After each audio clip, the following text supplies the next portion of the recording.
نے اس میں یہ عرض کیا تھا کہ وہ جو نصیحت ہے حضرت لقمان کی وہ بڑی سمجھنے کے لائق ہے. تو ان نصیحتوں کا آج ہم آغاز کر رہے ہیں جو حضرت لقمان نے اپنے بیٹے سے باتیں کی. اب وہ باتیں کس قدر حکمت بھری باتیں ہوں گی کہ اللہ نے ان کو قرآن کا حصہ بنایا. آپ یہ اندازہ کریں کہ باپ بیٹے کی آپس کی گفتگو ہے، باپ بیٹے کی آپس کی بات ہے. اللہ کو وہ کس قدر محبت بھری نصیحت کس قدر پسند آئی کہ اللہ نے اس کو اپنے لاریب کلام کا حصہ بنا دیا. رہتی دنیا تک کے لیے کہ باپ بیٹے کے آپس میں بات ہو رہی ہے، حضرت لقمان اپنے بیٹے کو نصیحت کر رہے ہیں اور نصیحت کرتے ہوئے یا بنیا، اے میرے پیارے بیٹے، اے میرے عزیز، لا تشرک باللہ. ساری نصیحتوں کا مبدا اور ساری نصیحتوں کی جامع ترین نصیحت لا تشرک باللہ. باپ، اللہ کے نبی علیہ السلام نے ایک باپ کے حوالے سے ارشاد فرمایا اس سے بہترین تحفہ اور کوئی نہیں.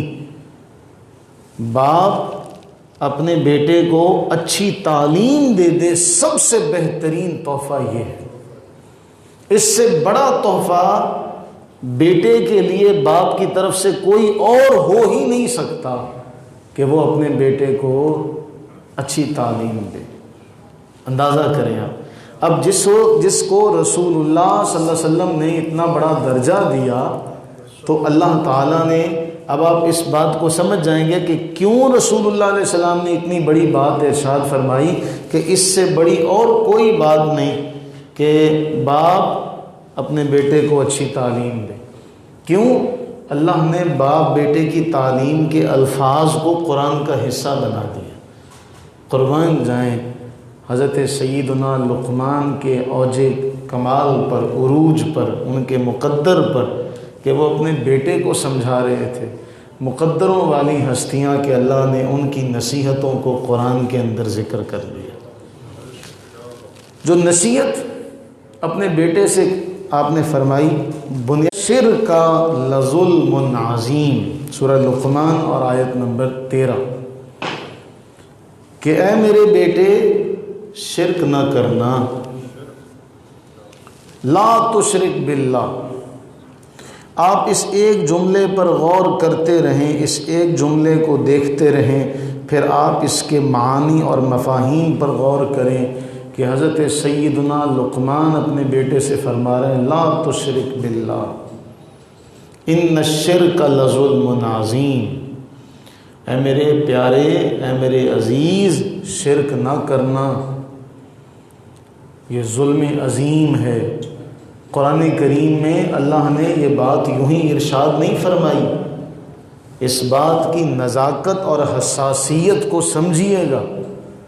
ہماری تو اوقات ہی نہیں ہے، ہم عجمی، گونگے بہرے. یہ تو قرآن ایسی ذیشان کتاب ہے، ایسی عظمتوں والی کتاب ہے کہ بڑے بڑے فصحاء بلغاء جو ہیں وہ اس کے آگے آ کے سر نگوں ہو کے رہ گئے. ہم تو اس کا ترجمہ بھی اگر صحیح طور پہ سمجھ لیں تو بڑی غنیمت ہے. وہ آیات ان اللہ لا یغفر ان یشرک بہ ویغفر ما دون ذلک لمن یشاء. اللہ تعالیٰ جس کے لیے چاہے گا ہر گناہ بخش دے گا، لیکن شرک کو معاف نہیں کرے گا. شرک کو معاف نہیں کرے گا. اب بندہ مومن کی یہ ذمہ داری ہے کہ وہ سوچے سمجھے کہ آخر اللہ تعالیٰ جو غفور الرحیم ہے، جو ستار العیوب ہے، غفار الذنوب ہے، وہ فرمائے کہ میں ارحم الراحمین، سب رحم کرنے والوں سے بڑھ کے رحم کرنے والا، وہ فرمائے میں اسے معاف نہیں کروں گا. تو پھر آخر یہ کتنا بڑا گناہ ہوگا جس کے بارے احکم الحاکمین، ارحم الراحمین، غفور الرحیم فرمائے کہ میں اس کو معاف نہیں کروں گا. صاحب صراط الجنان نے اس کے اوپر چند جملے لکھے. اور وہ میں آپ کی نظر کرتا ہوں۔ حضرت لقمان اپنے بیٹے کو نصیحت کر رہے ہیں، اور اللہ تعالیٰ نے اس نصیحت کو قرآن کا حصہ بنایا اس لیے کہ اللہ اس سے پہلے یہ بیان کر چکے وَلَقَدْ آتَيْنَا لُقْمَانَ الْحِكْمَةَ، ہم نے لقمان کو دانائی سے نوازا تھا، ہم نے لقمان کو حکمت عطا کی ہے، دانائی عطا کی ہے،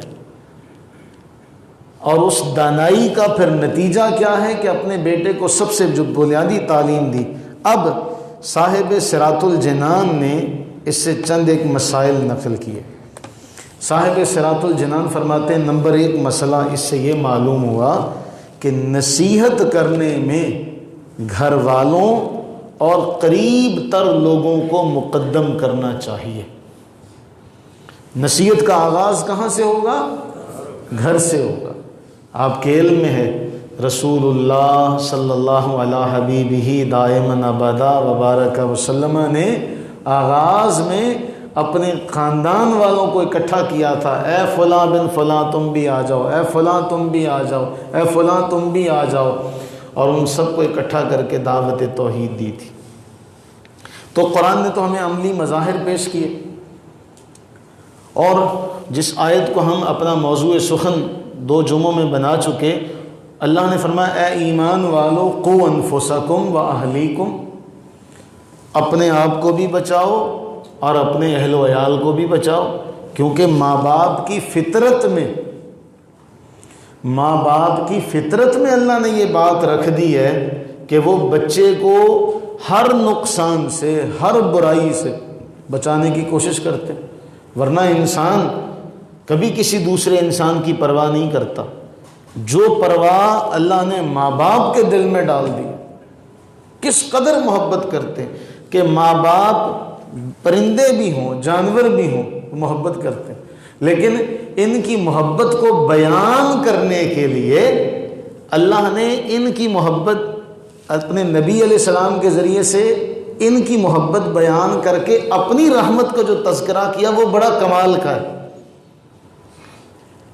وہ بڑا کمال کا ہے کہ اس پوری کائنات میں جانور بھی اپنے بچے کو دودھ پلائے تو ماں جو ہوتی ہے وہ اپنی ٹانگ پیچھے کر لیتی ہے کہ میرا بچہ دودھ پی رہا ہے۔ مادہ جانور جسے ہم کہتے ہیں یہ نادان ہے، بے زبان ہے، اسے بھی اتنی سمجھ ہے کہ جب وہ اپنے بچے کو دودھ پلانے لگے تو وہ اپنی ٹانگ پیچھے کر لیتی ہے۔ تو فرمایا یہ اس ایک رحمت کا اثر ہے، اللہ نے رحمت کے 100 حصے کیے، 99 اپنے پاس رکھے، اس پوری کائنات ارضی میں ایک حصہ رحمت کا اتارا کہ انسان تو انسان رہے، جانور بھی، چوپائے بھی اپنے بچوں سے اس قدر پیار کرتے ہیں کہ وہ بچے کا خیال کرتے ہیں۔ تو جو مالک جس کی ایک رحمت کا اثر یہاں تک ہوا کہ پوری کائنات کے ایک ایک عالم میں پھیل گیا، اس کی اب گہرائی میں نہیں جاؤں گا، انسان ایک عالم، جنات ایک عالم، حشرات ایک عالم، کہ وہ رحمت کا اثر ایک رحمت کا، جس کی رحمت کا اثر اتنا ہے خود اس کی ذات کی رحمت کا عالم کیا ہوگا۔ اور پھر یہ ایک رحمت ہے، یہ ایک رحمت ہے، 99 بھی اس کے پاس ہیں، قیامت کے دن ہوگا تو وہ 99 رحمتیں بھی لے آئے گا، پھر وہ کتنا مہربان ہوگا۔ اب ان 99 رحمتوں کو اور ایک رحمت جو اس نے نازل کی، 100 رحمتوں کو ذہن میں رکھ کر پھر اس فرمان پر غور کیجئے، اللہ فرما رہا ہے میں شرک کو معاف نہیں کروں گا، میں شرک کو معاف نہیں کروں گا۔ تو معلوم یہ ہوا کہ نصیحت کرنے میں گھر والے سب سے پہلے مقدم، قرآن بھی فرما رہا ہے قو انفسکم، ماں باپ اپنی اولاد سے بڑا پیار کرتے ہیں تو سب سے پہلے تعلیم بھی انہیں دیں کہ انہیں ہر چیز کی تعلیم کے ساتھ ساتھ انہیں شرک سے بچنے کی تعلیم بھی دیں۔ آج کیا ہو رہا ہے؟ آج لوگوں کا ذہن، آپ ہم نکلتے ہیں باہر معاشرے میں، ایک پریکٹیکل، اگر آپ کہتے ہیں تو ہم ایک پریکٹیکل کر کے دیکھ لیں۔ پریکٹیکل یہ کرتے ہیں، ایک طرف رسول اللہ صلی اللہ علیہ وسلم کا فرمان، جس گھر میں سورہ بقرہ پڑھی جائے اس گھر میں شیطان اپنا شر نہیں پھیلا سکتا، اس گھر میں شیطان نہیں آ سکتا۔ فرمایا گھروں میں نماز پڑھا کرو، گھروں کو قبرستان نہ بناؤ۔ سورہ بقرہ کی تلاوت کرنے سے کیا ہوگا؟ شیطان کے شر سے وہ گھر والے بچ جائیں گے، محفوظ ہو جائیں گے۔ فجر کی نماز پڑھیں گے تو شیطان کے پیشاب سے بچ جائیں گے۔ آپ یہ 3 باتیں بتائیں۔ سورہ بقرہ کی تلاوت کرو، شیطان کے اثرات سے بچ جاؤ گے۔ فجر کی حفاظت کرو، شیطان کا پیشاب تمہارے کان میں نہ پڑے۔ ان چیزوں کو اپنا حصہ بناؤ، گھروں میں نماز کا کچھ حصہ دو۔ یہ 3 باتیں ایک طرف رکھیں، دوسری طرف آپ ایک ویسے ہی چیٹے میٹے مار کے 4 ڈبیاں بنا کے اس میں کچھ لکھ دیں اور اس کا آپ ہدیہ رکھ دیں 5000، کالا بکرا، کالی دال، کالا مرغا۔ آپ یہ دیکھیں گے کہ 5000 خرچ کر کے وہ نقش لینے والے لوگ زیادہ ہوں گے، یہ کام کرنے والے آپ کو آٹے میں نمک کے برابر بھی نہیں ہوں گے۔ تجربہ کر لیتے ہیں، اگر یہ بات غلط ہو جائے تو آپ کہیں کہ یہ غلط ہے۔ یہاں بازار میں کوئی بیٹھ جائے جس کو منہ دھونے کا بھی پتہ نہ ہو، طہارت کا بھی پتہ نہ ہو، بال گندے، جسم گندا، لباس گندا، اس کے پاس بیویاں جا کے بیٹھ جاتی ہیں، بندے جا کے بیٹھ جاتے ہیں۔ طالب علم کا پرچے کا اعلان سن لے تو طالب علم کہتا ہے کوئی بابا تلاش کرو۔ ہم نے تو بڑے بڑے ملحدین دیکھے کہ جب پرچے کے دن ہوتے ہیں تو یار تو دعا کرنا۔ تو سب سے پہلے نصیحت میں گھر والے، لیکن یہ بات مشکل ہے، اللہ پر توکل ہمارا نہیں ہے، ہم اس راستے پر ہی نہیں جا رہے جو راستہ رسول اللہ صلی اللہ علیہ وسلم نے ہمیں بتایا۔ ہم شارٹ کٹ کے چکر میں ہیں۔ وہ 5000، اچھا اب وہ نہیں کام بنا، بابے کے پاس چلے گئے تو بابے نے پھر کہنا جھوٹا نہیں ہونا، تو نے تعویذ کیسے دبایا تھا؟ وہ جی ایسے، اچھا اس کا تو وہ والا کھانا اوپر رکھنا تھا۔ اب ہمیں اللہ سے زیادہ اس تعویذ پر یقین ہے کہ اس نے میرے کام سنوار دینے۔ ہمیں رسول اللہ صلی اللہ علیہ وسلم کے فرمان سے زیادہ اس جھوٹے نقش پر یقین ہے۔ صحیح بھی ہیں، اس میں کوئی شک نہیں، میں اس کا انکار نہیں کرتا، میری بات کو سمجھیے گا۔ لیکن ہم نے تقابل غلط کر لیا، ہم نے تقابل غلط کر لیا۔ جب ہمارا تقابل ہی غلط ہے، جو بنتا ہی نہیں ہے، اب ہم کیا کر گئے؟ ہم ٹونے ٹوٹکوں میں لگ گئے، شارٹ کٹ میں چلے گئے۔ وہ جو لا تشرک باللہ کا دائرہ تھا، ہم اس میں اس قدر گھیر گئے، ہماری اکثریت الا ماشاء اللہ آپ کو اس میں نظر آئے گی۔ میں بڑی ایک سخت بات کہوں، آپ نکل جائیں دودھ دینے والوں کے پاس، گوالوں کے پاس، وہ آپ کو 11ویں کو دودھ نہیں دیں گے۔ اور دیہاتوں میں آپ چلے جائیں تو وہ ایک غلط عقیدہ انہوں نے گھڑ لیا ہے کہ جی اگر ہم نے 11ویں کو کھیر نہ پکائی تو دودھ کے بجائے اور معاملہ خراب ہو جائے گا۔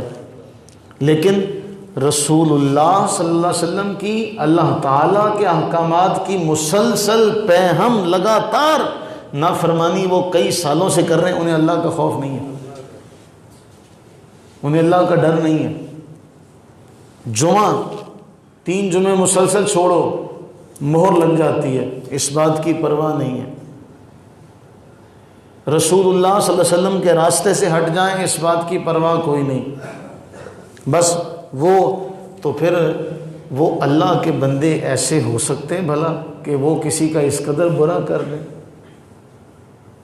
تو ہم نے شارٹ کٹ جو تھا وہ غلط راستہ اختیار کر لیا۔ بلا شبہ 11ویں مناؤ، ٹھیک ہے، 11ویں کے لیے اہتمام کرو، ایصال ثواب جائز ہے، ثابت ہے، اس کا انکار کوئی نہیں کر سکتا۔ ایصال ثواب کا انکار کون کرے گا؟ لیکن جب آپ تقابلی کر رہے ہیں، جو تقابلی غلط ہے اصلاً، میں جس بات پہ جو بات میں سمجھانا چاہ رہا ہوں اس بات کو سمجھیے گا۔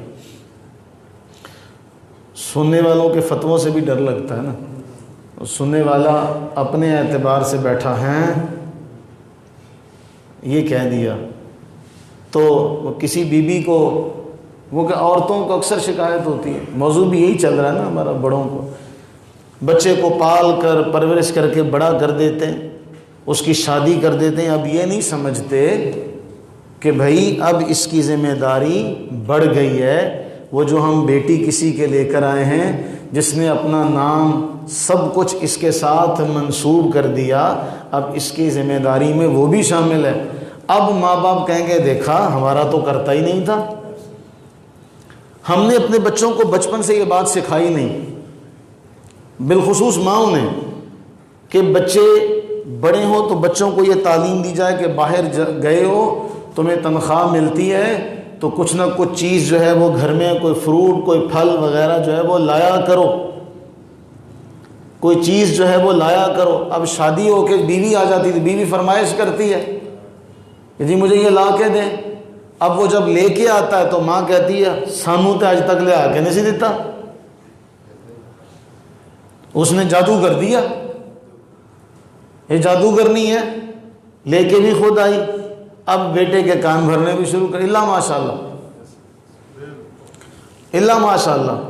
اب آنے والی بھی کئی ایسی برکتوں والی ہوتی ہے، وہ کہتی میری ساس جو ہے میری ماں نہیں ہو سکتی، تو ایک دوسرے کے ذہنوں میں پہلے سے ہم نے وسوسے ڈال دیے، اس کے ذہن میں وسوسہ، اس کی ہمجونیاں یہ ڈال دیتی ہیں دیکھ لے تیری بہو ہے، یہ بیٹی نہیں ہو سکتی۔ بہو کی سہیلیاں پہلے اس کے کان میں ڈال ساس ہے، یہ ماں نہیں ہو سکتی۔ دونوں طرفوں میں وہ بات جو تھی وہ پھیل گئی، بدگمانی کا بیج جو تھا، شک کا بیج دل میں بو دیا، اب اس کو ہم پانی دے دے کے اور مضبوط کرتے رہتے ہیں۔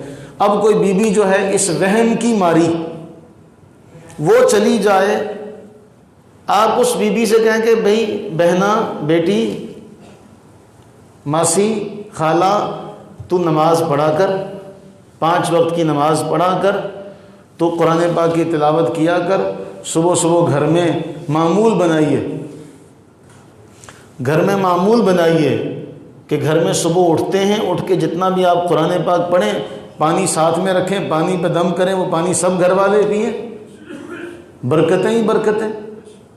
لیکن اٹھنا اس وقت جب سورج نکل چکا ہو، اب شکوے شکایتیں، اب سب کے کان میں شیطان پیشاب کر گیا، سارے ہی خبیث النفس، اب جب سارے ہی ایک چھت کے نیچے خبیث النفس جمع ہو جائیں گے تو وہاں پہ برکت کا گزر ہو سکتا ہے بھلا؟ پھر وہ کسی بابے کے ہاتھ چڑھ جاتے ہیں تو بابا کہتا جی اینے پیسے لگن گے، نو تیری تیر تکی ارگی سیدھی ہو جائے گی، اتنے پیسے لگیں گے تیرا بندہ سیدھا ہو جائے گا، اتنے پیسے لگیں گے تیری ساس سیدھی ہو جائے گا۔ وہم تو پہلے سے ڈلا ہوا ہے، اب وہ اس کو چوری چھپے جا کے، بہتے پیر بیبیاں نے کامیاب کیتے، تو ہم نے وہ راستہ چھوڑ دیا نصیحت کا کہ پہلے وقتوں میں مائیں بزرگ جو تھی وہ کہا کرتی تھی تو نے صبح صبح نماز پڑھ کے تلاوت کر کے پھر تو نے آٹا گوندنا ہے، ورنہ تیرے ہاتھ کی روٹیاں نہیں کھاؤں گی۔ ہم نے بہت سے گھروں میں ایسی باتیں دیکھی ہیں، سنی دیہات میں، کہ وہ لوگ کم پڑھے لکھے تھے لیکن کم از کم یہ سبق دیتے تھے کہ بیٹے تو نے پانی دینا ہے تو تیرے یہ معاملات اپنے صاف کر لینا۔ ہم نے وہ سارے معاملات یکسر بدل دیے۔ ہماری نوجوان نسل اب ایک نشست ہے، اس کا یہ 50 منٹ کا، 55 منٹ کا، 1 گھنٹے کا وقت ہے۔ اب ہم لوگ ہو گئے فاسٹ اتنے ہو گئے کہ پہلے ہمارے پاس وقت ہوا کرتا تھا، اب ہمارے پاس وقت نہیں ہے۔ اور اس کی دنیا داری میں بھی مثال ایک، میں اپنی بات کو سمجھانے کے لیے ایک مثال، وہ دنیا کی ایک مثال دے دیتا ہوں۔ پہلے ون ڈے میچ ہوتا تھا 50 اووروں کا، اس کے لیے ٹائم ہوتا تھا، وہ 2020 پہ آ گیا، اب وہ بھی زیادہ لگا، اب وہ اس سے بھی کم آ گیا۔ اب اسی طرح ہمارے پاس وقت نہیں ہے، اب ایسا ممکن ہی نہیں ہے کہ ایک آیت شروع کی جائے اس کو سمیٹا جا سکے، بہت سی باتیں آس پاس کی رہ جاتی ہیں جو تشنگی کا پیش خیمہ ہوتی ہیں کہ یہ بات مکمل نہیں ہوئی، ادھوری ہوئی، اگلی نشست میں وہ بندہ نہیں ہوگا۔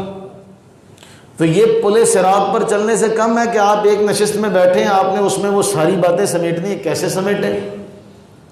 اب پھر دنیا اور سمٹ کے آ گئی کہ جی اب شعبدے یہ بھی آ گئے کہ جی 30 سیکنڈ کا ایک کلپ بنانا، اس میں آپ نے ساری باتیں کرنی۔ بھئی کوئی حدیث 30 سیکنڈ کی، اب کوئی حدیث بڑی ہے، کیا کریں؟ تو یہ ہم نے اپنے لیے معاملہ شکار کر لیا اس بات کا کہ ہماری نوجوان نسل بیٹھی ہے تو موبائل ان کے ہاتھ میں ہے، کہیں بھی چلے جائیں اور کچھ نہیں تو گیم کھیل رہے ہیں، سارے اپنے کام میں گیم میں لگے ہوئے، سب کے لیے وقت ہے، لیکن اس نوجوان نسل کے پاس۔ مجھے ترکی کا کہہ رہا ہوں، ہمارے مصر کے ایک بزرگ گزرے، انہوں نے یہ لکھا کہ ہمارے ہاں ایک دور ایسا ہے، ہم نے دیکھا کہ جب ہر نوجوان کی جیب میں قرآن کریم ہوتا، ہر نوجوان کی جیب میں قرآن کریم ہوتا، وہ کہیں بس میں بیٹھا تو قرآن کھول کے تلاوت کر رہا ہے۔ اب ان لوگوں کے لیے تو آسانی ہو گئی، موبائل میں جدید ایپ آ چکی ہیں، آپ قرآن پاک پڑھتے رہیں، تو کیا ہماری نسل یہ کام نہیں کر سکتی؟ لیکن جب ایک آدمی کو پتہ ہی نہ ہو کہ اس میں کہا کیا جا رہا ہے، ورنہ اگر پتہ ہو تو جو ڈرامہ دیکھنے کے لیے وہ اب آ گیا، اس ڈرامے کو دیکھ کے کہتا جی بڑا اس میں جی مذہب کم، وہ انہوں نے تو اپنی تاریخی ایک روایت جو ہے وہ پیش کی ہے، کلچر پیش کیا، اب وہ اس میں کچھ باتیں آ گئی، لیکن وہ ڈرامے کی حد تک تو مسلمان ہو گئے، لیکن وہی تو نے فلانا ڈرامہ دیکھا، اس میں بڑا جہاد کرتے ہیں، اس میں وہ بڑا اللہ اکبر کہتے ہیں، وہ جب بھی رسول اللہ علیہ السلام کا نام آتا بڑے ادب سے لیتے ہیں، وہ اس کا عملاً کچھ ظاہر ہوا، اس کی محبت تمہیں اٹھا کے یہاں پر لائی، تم مسجد میں گئے، تم نے باجماعت نماز ادا کی نہیں کی، تو پھر وہ ڈرامہ دیکھ کے کیا کیا؟ دل لبھایا اور اپنا وقت جو تھا وہ تم نے اس معاملے میں لگا دیا۔ تو ہماری ایک سمت ہے، میں جس بات پہ زور دے رہا ہوں، جو ہماری سمت ہے وہ سمت صحیح نہیں، اور ہمارا تقابل کا انداز اور معیار صحیح نہیں، ایک چیز کا مقابلہ ہی نہیں ہے۔ اب اس سے جو مسئلے معلوم ہوئے کہ سب سے پہلے نصیحت اپنے گھر والوں کو کیجیے۔ اب نصیحت کوئی کیا کرے گا، میں اس پہ آخر میں آ کے بات کروں گا، جو دوسرا میں نے بات کرنی، قریب تر لوگوں کو نصیحت کریں، اور نصیحت کا آغاز عقیدے سے ہو۔ نصیحت کا آغاز کس سے ہو؟ عقیدہ صحیح ہوگا، عمل درست ہوگا۔ عقیدہ صحیح نہ ہوا، عمل کسی کام کا نہیں۔ آپ دیکھیں ایک آدمی جو اللہ کا شریک ٹھہراتا ہو، عیسیٰ علیہ السلام کو اللہ کا بیٹا کہتا ہو، عزیر علیہ السلام کو اللہ کا بیٹا کہتا ہو، جو دیوی دیوتا ہیں ان کو اللہ کا شریک مانتا ہو، پھر وہ انسانیت کی خدمت کرے، بولیے کام آئے گا اس کے؟ کیوں؟ عقیدہ درست نہیں، عقیدہ درست نہیں۔ تو آغاز نصیحت کا کہاں سے کیا؟ عقیدے سے کیا، اور سب سے پہلا اللہ کی وحدانیت، ایک اللہ۔ یہ سبق تو ہمیں بہت پہلے ان ماؤں نے دیا تھا، ان بیبیوں سے ہمیں ملا تھا، اللہ ان کے درجات بلند کرے، جو ہر بڑے بزرگ کی آپ کتاب اٹھا کے دیکھیں، میں دعوے سے یہ بات کہتا ہوں، توحید پر لکھی ہوئی کسی بھی کتاب کو، کسی بھی محدث، کسی بھی فقیہ کی کتاب اٹھائیں جو ہمارے خطے کے لکھے ہوئے، جو خطے کے لوگ ہیں ان کی، ہر ایک نے یہ مثال دی کہ کسی مائی چرخہ کاٹنے والی سے پوچھا، اس نے کہا جب اس چرخے کو چلانے والی میں ہوں، اور جب میں ہوں تو میں اس طرف چلا رہی ہوں، تو سوت جو ہے بن رہا ہے، اسی کو چلانے والے دو ہو جائیں، میں ادھر کو چلاؤں گی وہ ادھر کو چلائے گا، تو میرا سوت نہیں بنے گا۔ جب ایک چرخے کو دو چلانے والے ہوں تو دھاگا نہیں بن سکتا، تو اس اتنی بڑی کائنات کے اگر دو الہ ہو جائیں، قرآن فرما رہا لو کان فیہما، اگر اس میں دو الہ ہوتے لفسدتا، تو فساد ہی فساد برپا ہوتا. اس لیے کہ ایک نے کہا تھا آج سورج یہاں سے نکلے، اس نے کہا تھا نہیں یہاں سے نکلے. دو ذہن تو کبھی بھی ایک جیسے نہیں رہ سکتے. تو سب سے پہلا یہ سبق تو ہمیں ہماری بیویوں نے دے دیا تھا کہ آغاز وحدانیت سے، شرک سے بچاؤ. دوسرا، نصیحت کا آغاز یا بنیا سے کیا. نصیحت کا آغاز کہاں سے کیا؟ یا بنیا سے کیا. مجھے ایک میرے بیٹے نے بڑی پیاری بات کہی. وہ کہنے لگا پاجی آپ ایسا کیوں نہیں کرتے، آپ ایسا کریں کہ ہر گھر جا جا کے لوگوں کو دعوت دیں. میں نے کہا پھر پتہ کیا ہونا ہے اس کا؟ ٹھیک ہے یہ کمی میں مانتا ہوں، میں یہ نہیں کیا میں نے آج تک، ہونا چاہیے، لیکن اس کا ایک نقصان یہ ہوگا کہ جہاں دیکھیں گے لو جی انہوں نے ہن نماز دا کہنا پج جاؤ، ایسا ہی ہوگا نا. ناصحہ مت کر نصیحت دل میرا گھبرائے ہے، دشمن اس کو جانوں ہوں جو مجھے سمجھائے ہے. ہم تو عقل کل کے مالک ہیں، ہمیں کوئی کیوں کر سمجھائے. تو بہرحال یا بنیا کہہ کے. اور چوتھی بات بڑی اہم کہ بزرگوں کی تعلیم یاد دلائی. یہ بڑا اہم نقطہ ہے. اللہ تعالیٰ اپنے بندوں کو سمجھا رہا ہے اور اللہ تعالیٰ اپنے بندوں کو سمجھانے کے لیے حضرت لقمان اور ان کے بیٹے کے قول نقل فرما رہا ہے. یہ ہے اہم ترین بات جو یاد رکھنے کے لائق ہے کہ بزرگوں کی تعلیم یاد دلائی جا رہی ہے. ان کے اقوال نقل کرنا یہ اللہ کی سنت ہے. کس کی سنت ہے؟ بزرگوں کے اقوال نقل کرنا. بزرگوں کے اقوال، بزرگوں کے اقوال. وہ ہم نے سارا زور بزرگوں کی کرامتوں پہ دے دیا. وہ اتنا زور دیا بزرگوں کی کرامتوں پہ کہ کرامتیں کرامتیں رہ گئیں، ان کا پھر کوئی قول ہم تک نہیں پہنچا. کوئی ان کی ذات کیا مجاہدہ ریاضت وہ ہمارے پاس نہیں پہنچی. آپ دیکھ لیں، آپ بڑی بڑی کتابیں اٹھائیں جو بزرگوں نے لکھی ہیں، ان کا اتنا علمی معیار اور علمی مقام ہے کہ آپ دنگ رہ جائیں گے. تو ہم نے کرامت ہی مان لی کہ جی بزرگ کی کرامت ہے تو کوئی بتاؤ. تبلیغ کو چھوڑ دیا. حضرت سیدنا شیخ عبد القادر جیلانی رحمہ اللہ کا وہ جملہ بہت کمال کا ہے، درست العلم حتی صرت قطبہ. میں پڑھتا رہا یہاں تک کہ میں پڑھتے پڑھتے قطب بن گیا. میں پڑھتا رہا پڑھتے پڑھتے قطب بن گئے. آج ہمیں پڑھنے سے تو موت آتی ہے. وہ ایک لطیفہ ہی ایک بیٹے نے سنایا ہے، وہ لطیفہ لیکن حقیقت حال ہماری اس میں پوری بیان ہے. وہ کسی بچے نے کہا ماں نیند نہیں آ رہی، تو ماں نے کہا کتاب کھول لے، نیند ایک طرف رہی تجھے موت بھی آ جائے گی. ہمارا وہی حال ہے، ہمارا وہی حال ہے کہ کتاب سے ہماری جان چھوٹ جائے، اور جب پیپروں کے دن آتے ہیں تو پھر کتاب سامنے کھول کے. آج ایک بات وہ ایک بزرگ فرمانے لگے، کتنی بڑی ہم میں اور جانوروں میں عقل کے اعتبار سے دوری ہے. اشرف المخلوقات ہم، لیکن اپنے مالک کو جانور پہچانتا ہے، انسان نہیں پہچانتا.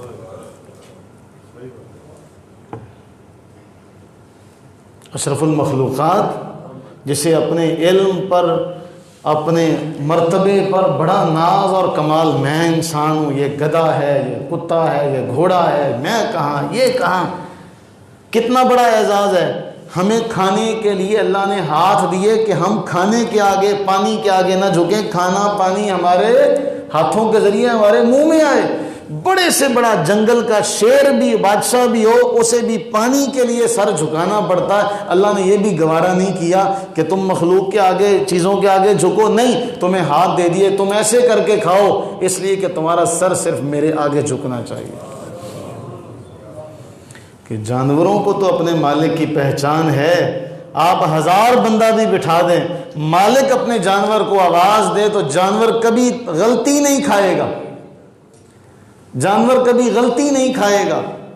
اور آپ تجربہ کر لیں، جن جو دیہاتی ہیں وہ تو سارے اس بات کو جانتے ہیں، آپ ایک جانور کو 10 سال بعد، 15 سال بعد، 20 سال بعد بھی آپ ایک جانور کو ملیں گے نا تو وہ آپ کو پہچان لے گا، اپنے جذبات کا اظہار کرے گا، کسی بھی طریقے سے کرے۔ جس کو آپ نے چند سال کھلایا پلایا، آپ اس کے مالک نہیں، خالق نہیں، رازق نہیں، صرف امین ہے نا، وہ آپ کو پہچانے، ہر جگہ پہچانے، زندگی کے کسی موڑ پر بھی چلے جائیں آپ کی پہچان اور معرفت نہ بھولے۔ اور ہم کتنے نادان کہ جو ہمارا خالق ہے، مالک ہے، رازق ہے، سب کچھ اس کا، ہمارے پاس تو ہمارا ہے ہی کچھ نہیں، ہم اس کو نہیں پہچانتے۔ ہائے ہائے، وائے ناکامی متائے کارواں جاتا رہا، کارواں کے دل سے احساس زیاں جاتا رہا۔ وائے ناکامی